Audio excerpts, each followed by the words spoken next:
Allah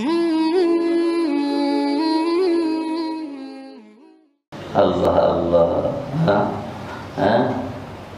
Ya Allah. Nah, Iqra, baca terus.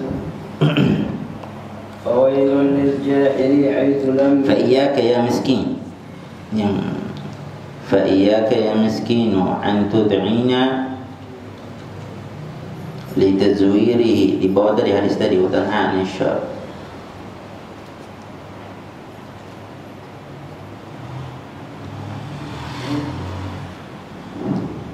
Iqra, baca sudah, terus.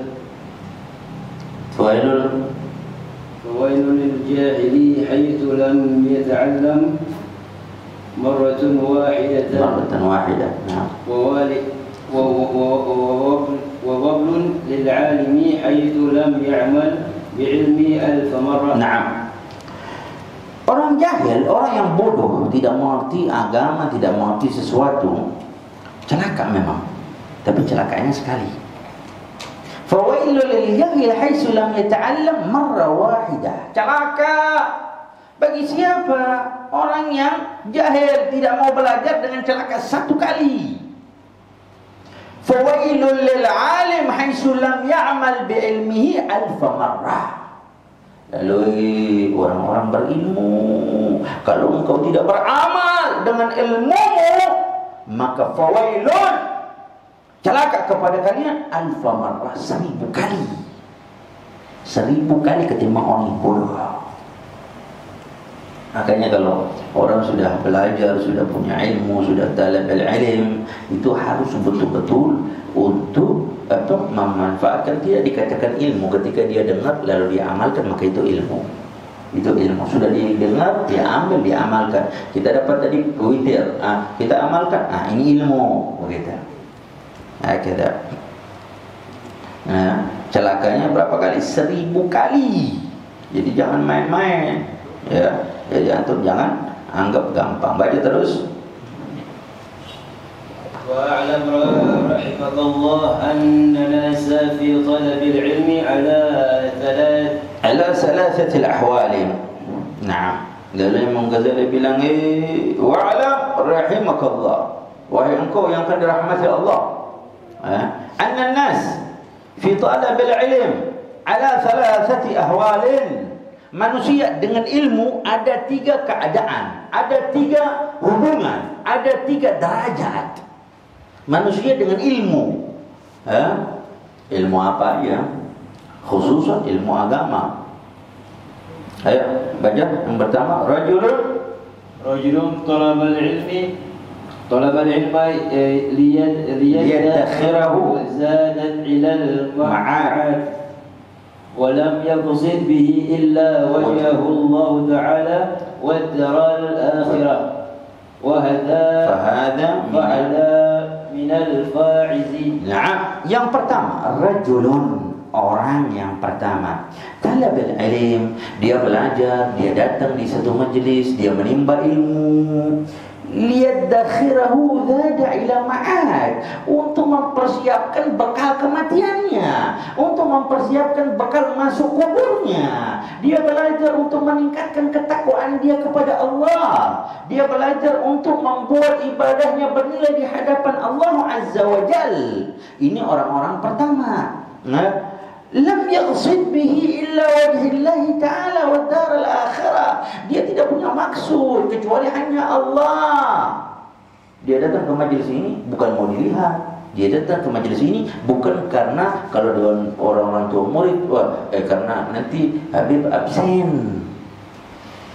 Bukan hanya sekadar itu, tetapi Allah tujuannya. Saya mau baik, dan saya yakin di majelis ini tempat saya diberikan kebaikan, rahmat Allah Subhanahu wa taala.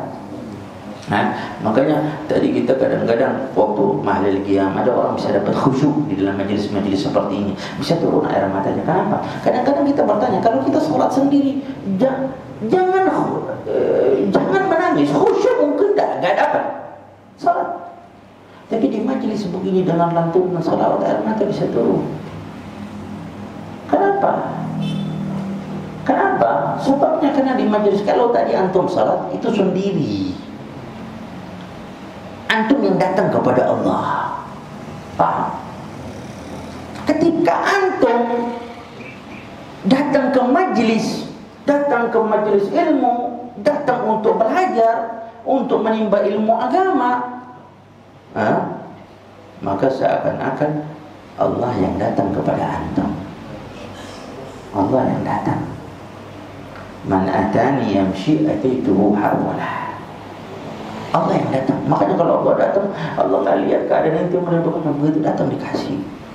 Kadang-kadang ada yang pas tadi baca salawat, dia khusyuk betul, dia bisa tangis, dia bisa keluarkan air mata karena syukur kerinduan dia kepada Nabi Muhammad sallallahu alaihi wasallam. Lam yaqsid bihi illa wajhillahi ta'ala wa jaril akhirah. Dia tidak punya tujuan kepada dunia, hanya kepada Allah. Yang dicari Allah, ilahi anta maghsudi wa ridhaka. Sayyidina Ali bin Abi Thalib mengatakan, ilahi anta maghsudi, ilahi anta maghsudi, engkau tujuanku, wa ridhaka matlubi, dan keridhaanmu yang aku cari. Sampai-sampai Sayyidina Ali bin Abi Thalib ini karramallahu wajhahu pernah di dalam peperangan.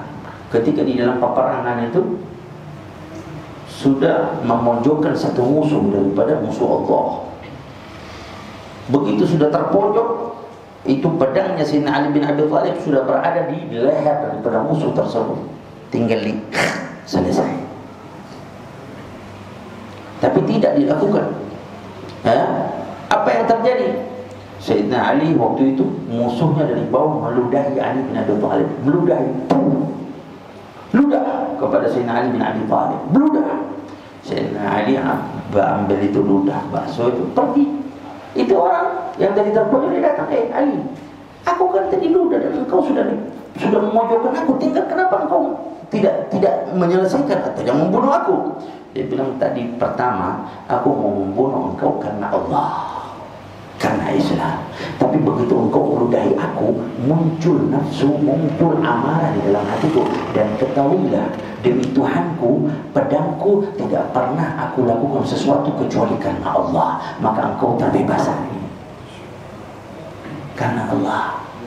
Hatta pedangnya karena Allah. Sayyidina Ali bin Abi Thalib karramallahu wajhahu, ilahi anta maqsudi wa ridhaka matlubi, keridhaanmu yang kita cari, bukan keridhaan manusia. Kalau antum berharap ridhaannya manusia sampai mati, gak akan dapat. Bikin ini kurang, bikin ini kurang, bikin ini kurang, bikin ini tak habis-habis. Berharap ridhaannya manusia, berharap ridhaannya bos, gak akan habis-habis. Tapi ketika antum berharap ridhaannya Allah, kullu man 'alaiha fan wa yabqa wajhu rabbika dzul jalali wal ikram. Kullu man 'alaiha fan. Apa yang antum buat, yang antum hadapkan selain Allah, fan, habis, sirna. Wa yabqa wajhu rabbika dzul jalali wal ikram. Dan yang kekal hanya kepada Allah. Ketika antum buat, saya datang ke majlis karena Allah, ini majlis kekal, ini ada di catatan memori. Beruntung Al-Imam Abdullah Al-Habib Salim, Sultan Al-Ilim Al-Habib Salim bin Abdullah bin Amr Al-Shatiri, beliau mengatakan ladzatul majalis, kelezatan majlis-majlis duduk karena Allah. Di majlis ilmu seperti ini akan dirasa seseorang paling dia rasa nikmat itu kapan? Ketika dia mendapati sakaratul maut. Ketika dia mendapati kematiannya, dia akan merasakan dan dia akan dikirim memorinya, teringat akan majelis tadi. Lalu dia mengatakan, beruntung dulu tanggal sekian, jam sekian, saya hadir di majelis, saya salawat, saya zikir, saya membaca ilmu-ilmu Allah Subhanahu wa ta'ala. Beruntung di situ, luar biasa. Ya, maka ya Allah, ini majelis, ya jangan anggap remeh juga. Ya, jadi hadapkan semua karena Allah. Fahada, orang golongan ini, ya, fahada minal faizin. Faiz itu apa? Minal aidin wal Fa'izin. Faiz itu apa? Faiz, beruntung.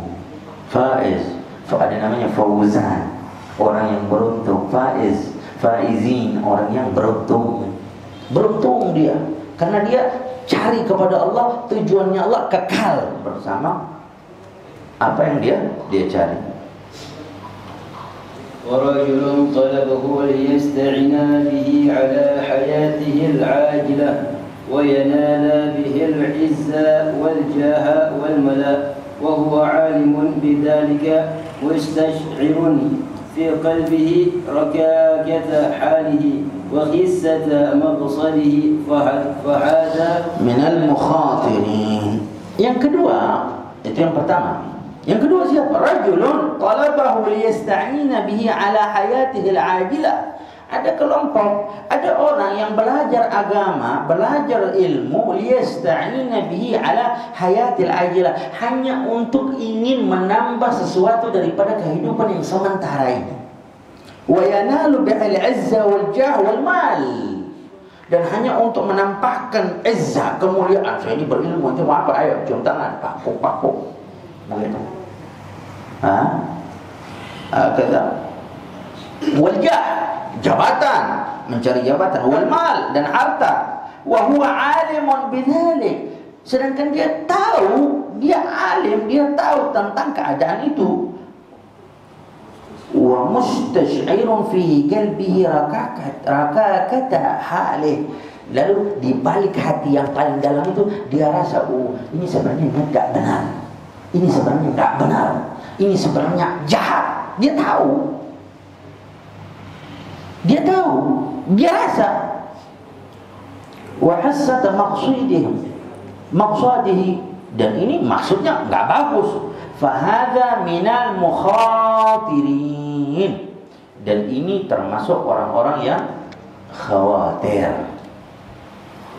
Dan ini termasuk orang-orang yang mukhatirin, berbahaya. Mukhatirin itu berbahaya. Baca terus.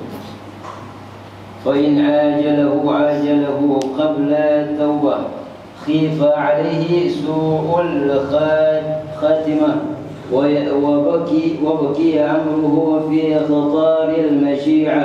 Nah, orang-orang tadi yang dikatakan berbahaya tadi, fa'in ajalahu qabla taubah, ketika ajalnya datang sebelum dia taubat, khifa alaihi su'ul khatimah. Makanya dikatakan berbahaya tadi, berbahaya. Tetapi kalau ajalnya datang, dia belum taubat kepada Allah, khifa alaihi su'ul khatimah, akan mendapati su'ul khatimah. Mati itu hanya dua, husnul khatimah, su'ul khatimah. Bahkan kata Nabi Muhammad, yamutul maru ala ma'asha alaih. Meninggal seseorang atas apa dia hidup. Kalau dia hidup di majelis, meninggal di majelis. Belum lama kita dengar ada orang meninggal di dalam masjid di Bandung. Ingat enggak orang tua yang dia di subuh-subuh itu dia tanya, orang bisa enggak nanti ketika sudah meninggal bisa bermimpi Nabi, bisa berjumpa Nabi Muhammad sallallahu alaihi wasallam. Itu dia pertanyaan masih dijawab, dia meninggal di tempat itu, di dalam masjid di subuh meninggal. Itu su'ul khatimah. Orang meninggal begini, antum jangan tanya. Coba kebalikan, meninggal dengan supi. Kira-kira bagaimana? Bilang apa lah? Meninggal, ya Allah dia meninggal. Kenapa? Supi. Luar biasa. Jago memang. Hati-hati. Contoh, tapi meninggal dalam sujud orang-orang pilihan. Itu Al-Habib Syekh bin Abdul Qadir As-Saqqaf. Al-Habib Syekh ini punya haba Habib Abdul Qadir. Bagaimana meninggalnya? Bagaimana? Tahu Habib Syekh yang salawat itu? Di Solo. Abahnya ini meninggal di salat Jumat. Mengimami salat Jumat di sujud terakhir hari Jumat di bulan Ramadan. Kira-kira bagaimana? Ni'mat Allah. Makanya orang-orang kalau sampai begitu, orang-orang yang meninggal husnul khatimah itu kelihatan tanda-tandanya, kadang-kadang itu mulutnya sedikit terbuka senyum dia. Dalam Al-Quran Allah bilang, "Alla takhafu wa la tahzanu wa abshiru bil jannati allati kuntum tu'adun." Atau orang yang meninggal syahid di jalan Allah, meninggal dalam peperangan, itu antum lihat rata-rata mereka itu tersenyum. Kenapa? Karena ketika sakaratul maut itu datang, malaikat langsung datang kepada dia. Malaikat langsung kepakkan itu sayapnya malaikat. Malaikat bilang, "Lihat, alla takhafu, jangan takut hadapi kematianmu. Wala tahzanu, jangan sedih. Wa abshiru bil jannati allati kuntum tu'adun."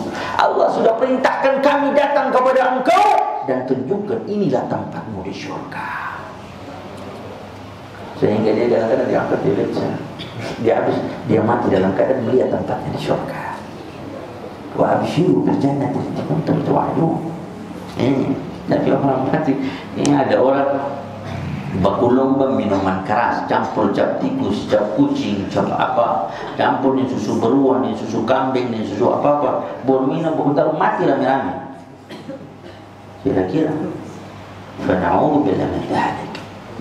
Yamutul maru ala ma'asyari. Mulu bamaki, bisa-bisa mati bamaki. Tapi kalau mulu salawat, mengenai salawat, kadang ini yang kita cari.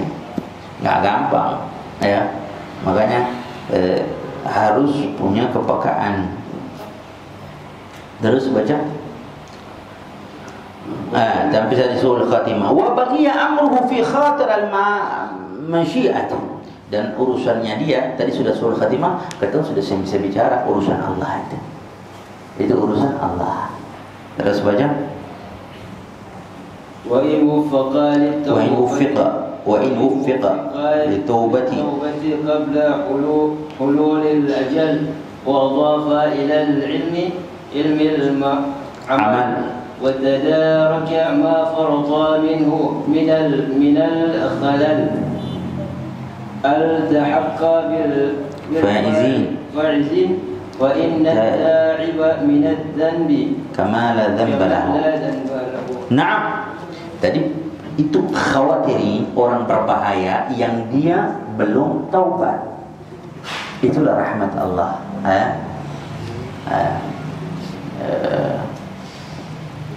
Dalam Al-Quran Allah katakan, innal hasanat apa? Yudhibna sayyi'at. Innal hasanat, kebaikan yang kita lakukan bisa menghilangkan keburukan. Al-Imam Mutawalli Sya'rawi dia bilang tentang ayat ini, kalau Allah balikkan ayat ini, inna sayyi'at yuzhibna al-hasanat. Kalau Allah balik ini ayat, andaikan keburukan yang kita lakukan membuat habis kebaikan yang pernah kita lakukan, lalu timbanglah berapa kebaikan dan berapa keburukan yang pernah kau lakukan. Maka Imam Mutawalli Sya'rawi mengatakan habis amalmu semua karena keburukan. Sebab apa? Itu keburukan menghilangkan kebaikan. Tetapi Allah tidak mengatakan itu. Yang Allah katakan kebalikannya, innal hasanat yuzhibna sayyi'at. Kebaikan yang kita lakukan menghapus keburukan yang pernah kita lakukan. Wa in wuffiqa li taubati, orang yang tadi yang berbahaya, kalau dia diberikan taufik taubat qabla hululil ajal, sebelum datang ajalnya, wa adhafa ila al-ilmi wal amal, lalu dia mengganti semua ilmu dan amal, wa tadaraka ma farata minhu min al-khalal, dia mengganti yang dirusakkan daripada ibadah atau segala macam, al-tahaqqa bil faizin, maka dia dicatat, dikelompokkan dengan kelompok pertama, al-faizin. Kenapa? Fa inna taiba min adz-dzamb kaman la dzamba lahu. Ini satu kaidah. Apa? Seseorang yang bertaubat dari dosa, kaman la dzamba lahu, seperti dia tidak ada dosa yang melekat di dalam tubuhnya. Nah, makanya kita perlu istighfar. Nabi itu istighfar berapa kali? 100 kali. Dalam riwayat 80 kali Nabi istighfar. Nabi punya dosa enggak? Lalu istighfarnya Nabi apa? Istighfarnya Nabi menjelaskan kepada kita, lihat saya tidak punya dosa, saya disucikan oleh Allah, fakhtassallah, dipilih oleh Allah, dididik oleh Allah, saya beristighfar, apalagi kalian. Ayo istighfar. Dulu tuh ada satu orang supir, dia bawa kiai, bawa orang alim. Dia dalam bawa mobil itu dia bilang Pak Kiai, begitu mau pisah di tempat acara, dia bilang Pak Ustaz itu, Ustaz, kalau ketong bikin dosa itu bagaimana? Ketong harus tobat. Tobat, harus tobat kepada Allah Subhanahu Wa Taala. Tapi kalau itu dosa kepada manusia, engkau selesaikan dulu urusan manusia, maka Allah membuka jalan tobat. Tapi kalau urusan dengan Allah, fatubu ilallah, tobatlah kepada Allah. Tapi kan, andai kan saya tobat, lalu saya bikin lagi, bagaimana? Kan lebih baik saya usah tobat. Dia bilang begitu. Akhirnya itu kiai, orang alim, dia kasih ibarah, dia kasih contoh. Ini yang saya bawa siapa mobil, ini nih yang undang kiai pengoto, dia pengoto betahan supir. Begitu. Terus kalau saya habis antar beta, saya bikin apa? Habis antar kiai masuk, beta cuci oto. Beta cuci. Oh cuci. Kenapa? Mau cuci kenapa? Biar otonya bersih dong. Begitu bersih, yang punya lihat senang. Gitu. Terus kalau dia senang, ya saya kerja terus, besok aman, begitu seterusnya. Artinya saya kembalikan mobil itu kepada dia bersih, bersih, bersih.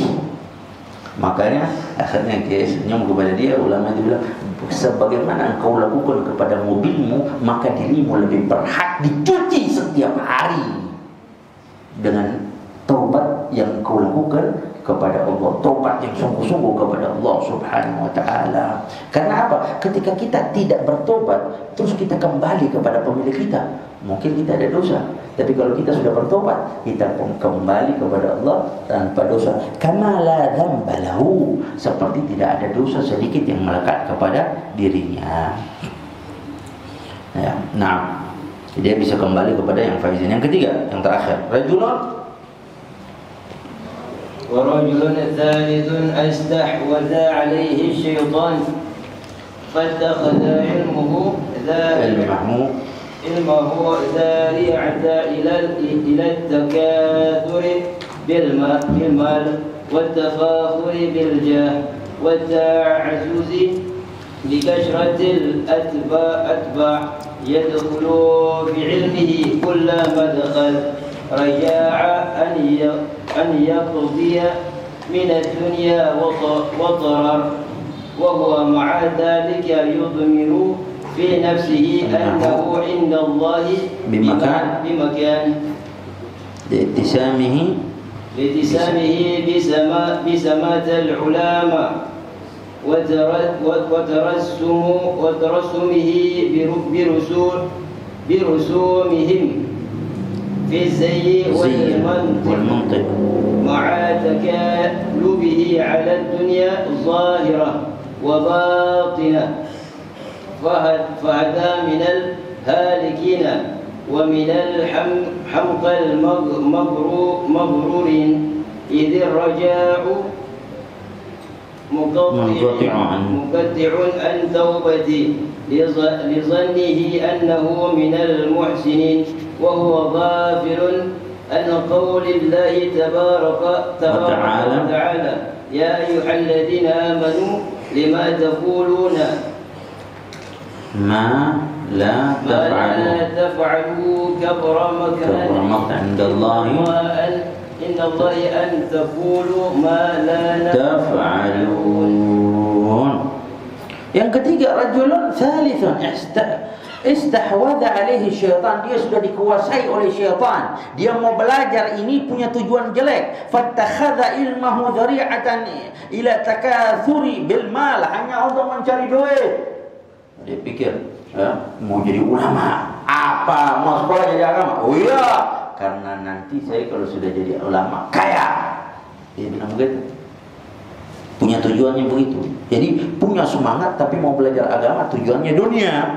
Hanya untuk wa tafakhuru bil jah. Hanya untuk mensombong-sombongkan dengan jabatan, dengan pangkat. Wa ta'azzuzi bi kathratil atba'. Hanya untuk saya punya murid berapa, saya punya murid berapa, begitu, untuk membesarkan diri dengan beberapa banyak orang yang ikut kepada dia. Yadkhulu bi'ilmihi kull madkhal, dia masuk semua daripada pintu tersebut. Wa raja'an yaghdhiya min ad-dunya wa tarahu wa huwa ma'a dhalika yughmiru fi nafsihi annahu 'inda Allah bimakan. Lalu dia pikir seakan-akan dia ini bersama Allah, dia punya tempat di sisi Allah Subhanahu wa taala.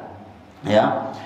Dan orang-orang seperti ini, ya, orang-orang seperti ini fahada minal halikin, orang-orang yang hancur, orang-orang minal hakmal maghrurin, yang tenggelam, yang hancur. Idzar raja munqati'un an tawbihi li dhannihi annahu minal muhsinin, sebab dia berfikir dia baik padahal enggak, wa huwa ghafilun, tetapi dia ghafil, ya. Sebab ada perkataan Allah Subhanahu wa taala, ya ayyuhalladzina amanu, orang-orang beriman masih ditegur oleh Allah Subhanahu wa taala, orang-orang beriman. Apa ditegur? Ya ayyuhalladzina amanu lima taquluna ma la taf'alun. Engkau bicara tapi engkau enggak lakukan. Engkau bicara tapi enggak lakukan. Khutbah papu tapi enggak lakukan. Lima taqulu ma la taf'alun. Kabura maghtan 'inda Allah. Ayya antaqulu ma la taf'alun. Engkau membuat marah, engkau membuat Allah Subhanahu wa taala tidak suka atau marah dengan apa yang kau lakukan, yaitu engkau bicara tetapi engkau tidak pernah melakukan. Ya. Makanya wa huwa, ini sampai di sini sebelum kita tutup, wa huwa mimman qala fihim Rasulullah, orang-orang seperti ini Nabi Muhammad katakan apa? Ana min ghairi dajjal akhwafu alaikum min ad-dajjal. Nabi Muhammad katakan, ana min ghairi dajjal, saya selain dajjal ada yang saya lebih takut alaikum daripada dajjal. Daripada dajjal saya lebih takut. Akhwafu, takut kalian, ya, daripada dajjal. Faqila man hum ya Rasulullah, siapa mereka ya Rasul yang kau lebih takutkan kepada kami? Jangan sampai kami ketemu seperti mereka. Kalau dajjal gak apa-apa, mereka jangan. Siapa mereka ya Rasul? Faqal ulama usuh, ulama yang jelek, yang rela, yang suka menjual agama demi dunia sementara. Makanya dulu para sahabat radhiyallahu anhum warḍahum, para sahabat ini bagi yang kerja polisi, tentara, segala macam, ayo pakai prinsip ini, kaidahnya para sahabat dan ahli bait. Apa kaidahnya? Mereka taruh agama di atas kepala mereka. Agama yang taruh ke atas kepala, fawqa ru'usihim, wa dunya, dan harta, jabatan, pekerjaan, polisi, tentara, hakim dan sebagainya, baina aidihim, taruh di antara tangan kalian. Ketika ada berkaitan dengan agama yang berurusan dengan dunia, dia di tangan ini buang, pegang mahkota agama. Ini para sahabat, ini para ahli bait, keluarga Nabi Muhammad sallallahu alaihi wasallam. Kalau kita sekarang terbalik, makanya kan kita banyak, kita lihat ada namanya orang ulama tapi ngocehnya nggak karuan. Ada. Ya, itu tipe-tipe yang seperti ini yang ditakutkan oleh Nabi Muhammad sallallahu alaihi wasallam. Rela menjual agama, rela mengatakan begini demi sesuatu yang dia inginkan. Ya. Fa na'udzu billahi min dzalik. Ini lebih ditakutkan oleh Nabi Muhammad sallallahu alaihi wasallam.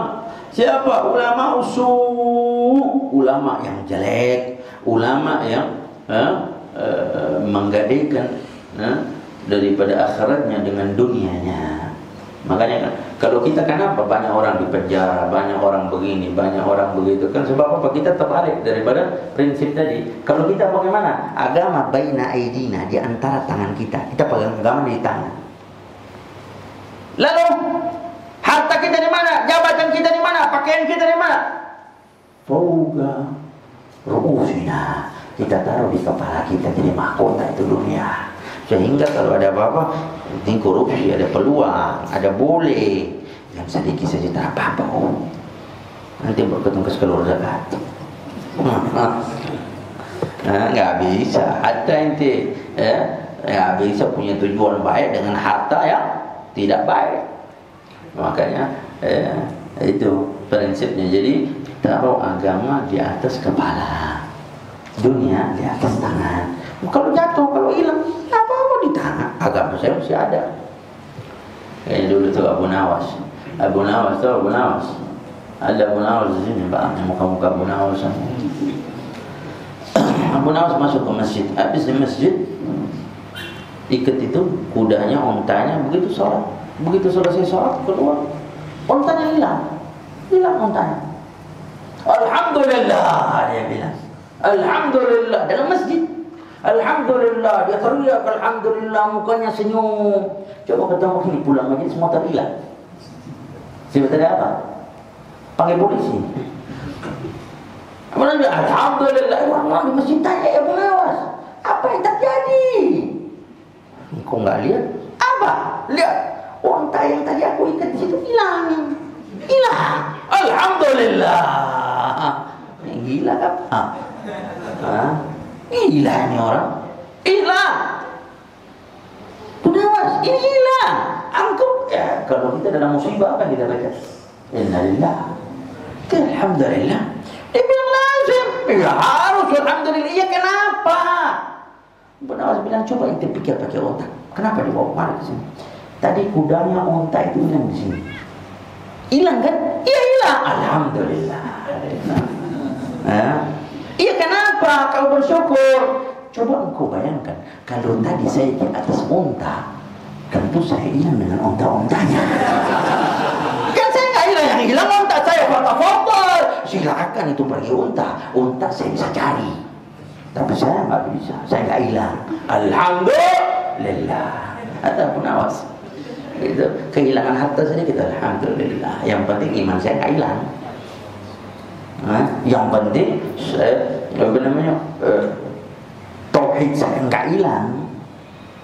Kehilangan harta saja. Ayo maksudnya kita tuh onta saja. Ada. Jadi ini memicu daripada kita. Ayo ya. Sekarang dari golongan 3 itu tadi apa yang pertama tadi? Faizi. Yang kedua apa tadi? Mukhatirin. Terus yang ketiga haliki. Ketua berada di yang mana? Daripada yang ketiga ini 1, 2 atau 3. Maka ini kesempatan. Ayo nanti insyaAllah kita lanjutkan di waktu yang akan datang ya. Ini juga ada orang tua murid seperti biasa.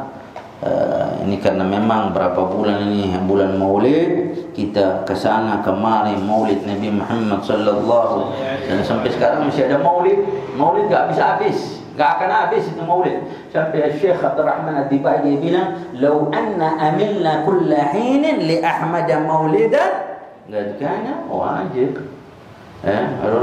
Habis Rabiul Tsani, habis Rabiul Awal, tapi masih Maulid kita baca Maulid tadi. Kelahiran Nabi Muhammad. Kenapa? Syekh Abdul Rahman Ad-Dibai dia bilang, "Lau anna amalna kullahin," kalau saya lakukan tiap hari li Ahmad Maulid dan katakan wajib, itu wajib bagiku untuk selalu bersuka hati, bersenang menyambut lahirnya Nabi Muhammad sallallahu alaihi wa alihi wasallam.